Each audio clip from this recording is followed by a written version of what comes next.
இந்த ஆட்சியாளர்கள் இந்த நீட்டுக்கு எதிராக ஒரு நிலையை கொண்டு வருவாங்க அப்படின்னு நம்பிக்கிட்டு இருக்கிறது அது ஒரு ஏமாற்று வேலை. அது எந்த அரசும் செய்யாது, எந்த கட்சியும் செய்யாதுன்றதில் நான் ஆழமாக நம்புகிறேன்.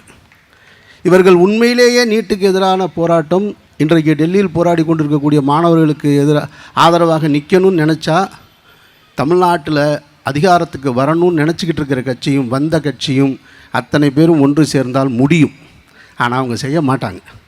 நீங்கள் அவங்கள பூரா ஒவ்வொரு கட்சிக்காரனும் இப்போ கேட்டிங்கன்னா அவங்க சொல்லுவாங்க, எங்கள் கட்சியில் 1.5 கோடி தொண்டன் இருக்கான், எங்கள் கட்சியில் 2 கோடி தொண்டன் இருக்கான், எங்ககிட்ட வாக்கு 1.5 கோடி 1.25 கோடி வாக்கு இருக்குது, எங்ககிட்ட 50 லட்சம் வாக்கு இருக்குது, நாங்கள் 80 லட்சம் வாக்கு வாங்கியிருக்கோம்.